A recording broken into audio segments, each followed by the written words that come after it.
Imagine waking up without an alarm, thousands of years ago. There was no office waiting somewhere beyond the camp. There was no boss expecting anyone to arrive. There was no clock telling them when work began. So what did ancient humans actually do all day? The answer might be very different from what you imagine. Their mornings usually began with simple daily needs. Someone needed food before anyone could relax. Others searched nearby areas for useful plants. Some people checked tools left behind from yesterday. But hunting did not necessarily consume the entire day. Sometimes food could be found surprisingly close to camp. That left something modern workers rarely have enough of. They had time. Time to rest after difficult tasks. Time to talk with other people. Time to teach children important survival skills. Time to repair things before they completely broke. And sometimes, time to simply do nothing. But why did ancient humans need so little daily work? For many hunter-gatherers, finding food took less time than expected. Some foods could be gathered without traveling very far. Nuts, roots, fruits, and plants were often nearby. A successful hunt could also provide food for several days. That meant nobody needed to hunt from morning until sunset. But why didn't they simply keep hunting anyway? Because hunting required energy that could be needed later. Wasting energy made little sense when food was available. The same principle applied to gathering and traveling. People learned when effort was actually worth spending. Some days demanded more work than others. A difficult season could change their entire routine. A plentiful season could make life much easier. Weather also decided when people could safely travel. Rain, heat, or cold could completely change their plans. So their schedule followed nature instead of clocks. There were no weekly targets waiting to be completed. There were no emails demanding attention after sunset. And there was no reason to stay busy without purpose. But archaeological evidence gives us an even stranger clue. Archaeologists discovered something unexpected about hunter-gatherer life. Their skeletons did not always show constant physical strain. Some ancient remains showed surprisingly healthy bones. Their teeth could also reveal important clues. Food remains showed what people actually ate. Those diets were sometimes more diverse than expected. But food was only part of the evidence. Ancient tools revealed how people spent their time. Some tools required considerable skill to produce. Others could be repaired instead of replaced.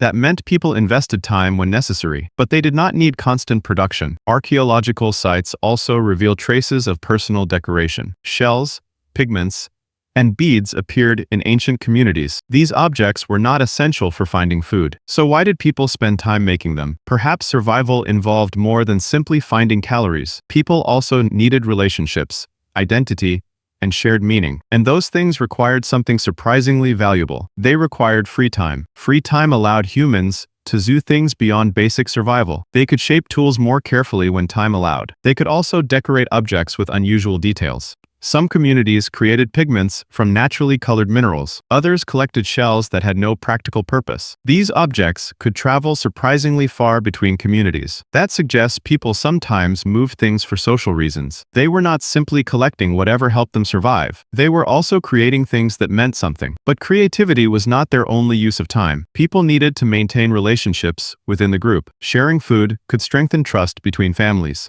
Helping others could also build lasting cooperation. Children needed years to learn essential skills. Those lessons could happen during ordinary daily activities. Older people could pass knowledge to younger generations. Stories could preserve information long after events disappeared. Songs and traditions could carry memories across generations. None of these activities looked like modern employment, yet they might have occupied much of their day. Morning began without alarms, schedules, or crowded streets. People slowly woke as sunlight reached the camp. The first task was usually checking what needed attention. Someone might prepare food while others gathered nearby plants. Another person could inspect yesterday's tools for damage. Children stayed close while watching adults work. Learning began through observation long before formal teaching. Nobody needed to separate learning from everyday life. A child could learn while helping collect food. Another might learn by watching tools being repaired. Some mornings required leaving camp to find food. Other mornings were much quieter and slower. The amount of work depended heavily on circumstances. If food was nearby,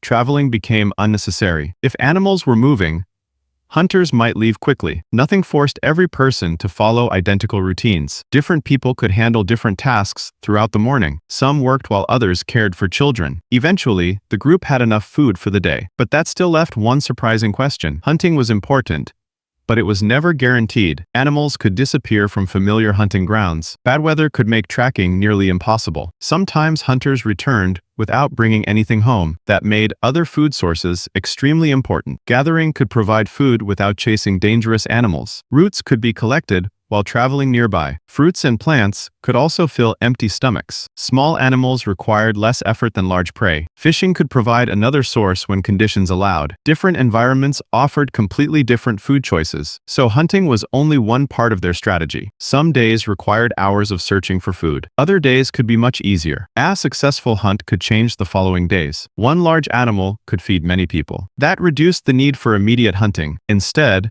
people could spend time doing other things. But what exactly did they do with those hours? The answer begins with work that rarely looked like work. After eating, people did not suddenly become unemployed. There were always tools needing repair around camp. Spears could break during difficult hunts. Stone blades eventually became dull from repeated use. Animal hides needed cleaning before becoming useful clothing. Fibers could be twisted into strong cords. Wood could be shaped into handles and hunting tools. These tasks required skill, patience, and practice. But they did not always require an entire day. Someone could finish one task and simply stop. There was no factory demanding another 100 pieces. There was no manager measuring how quickly they worked. The goal was simply having what the group needed. Once that need was satisfied, the task could end. This created something unusual by modern standards. Work and free time could blend together naturally. Making a tool could also become a teaching moment. Preparing food could become time spent talking together. Caring for children could happen alongside everyday tasks. But what happened when every necessary task was finished?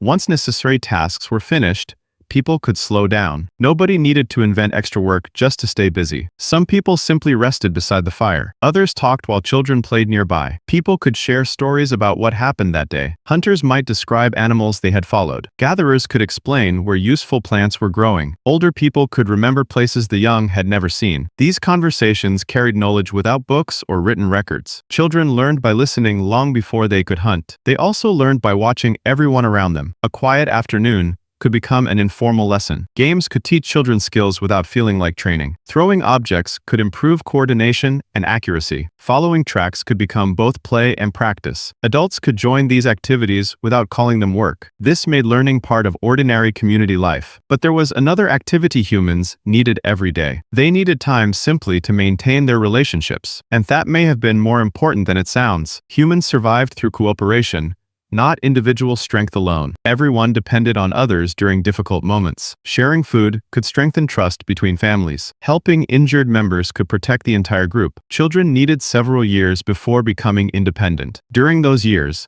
adults constantly taught them. That teaching required patience and repeated interaction. People also needed to recognize who they could trust. Friendships could make cooperation easier during dangerous situations. Arguments also needed time to be resolved. Living together meant understanding everyone's habits and personalities. Stories helped groups remember important events and people. Songs could preserve knowledge without written language. Games could strengthen bonds between younger members.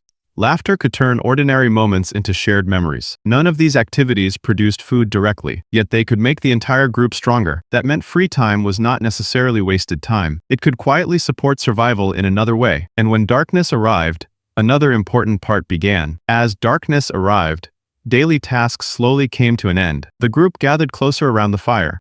Someone added wood while others prepared the evening meal. Children stayed nearby while adults finished their work. The evening created another opportunity to talk together.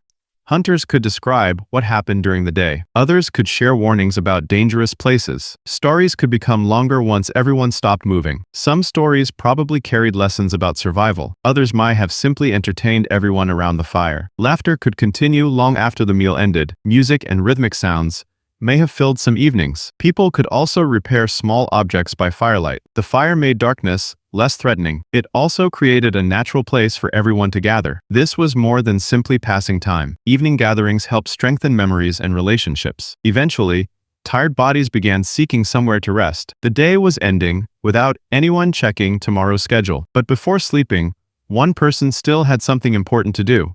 After dinner, the fire became the center of attention. People could finally stop working and simply listen. Older members might begin telling stories from earlier generations. Some stories remembered successful hunts from many years earlier. Others warned children about dangerous animals and distant places. Without books, Stories became containers for important knowledge. A single story could preserve lessons for generations. Children learned through repetition, rather than written instructions. The same stories could become part of group identity. People also had time to imagine things together. Perhaps this helped explain ancient paintings and symbols. Creativity did not disappear simply because survival mattered. In fact, free evenings might have encouraged creativity. People could experiment with sounds, colors, and stories. They could also teach skills without rushing. This created knowledge that extended beyond immediate survival. Eventually, everyone became tired enough to sleep. The fire became quieter as darkness surrounded the camp. Tomorrow would bring another day without jobs or schedules. But something eventually changed that peaceful rhythm forever. Eventually, some humans began growing their own food. Plants were no longer simply found in nature. People started staying near fields for longer periods. Animals were gradually brought closer to human settlements. This created a completely different daily routine. Food now required constant attention throughout the growing season. Fields needed planting, watering, protecting, and harvesting. People could no longer simply leave when conditions changed. Settlements became more permanent as food production increased. Population could also grow when reliable food became available. More people meant more work needed every day. Tasks that once ended quickly could now continue longer. There were crops to protect and animals to manage. There was also food to store for later. The old rhythm of following nature began changing. People now had to make nature work for them. Free time became harder to protect as communities grew. The simple life of hunters slowly became something different. But agriculture brought something humans had never possessed before. For the first time, people could build a future around one place. The new settled life brought food, but demanded something else. Fields needed attention even when nobody felt like working. Crops could fail after months of careful effort. Animals needed feeding, protection, and constant attention. Stored food also needed guarding from pests and thieves. Work was becoming tied to the land itself. People could no longer simply follow food across landscapes. Their homes, fields, and animals kept them in place. Villages became larger as more people settled together. Larger communities created new responsibilities for everyone. Some people began specializing in particular tasks. Others traded skills instead of producing everything themselves. Eventually, work became something people did for others. That was the beginning of a very different relationship with work. Thousands of years later, jobs would become part of everyday life. But our ancestors once measured their days differently. They followed seasons, hunger, weather, and the movement of animals. Their lives were difficult, but time belonged to them differently. Perhaps the strangest question is not what they did. It is what happened when humans stopped needing all that freedom.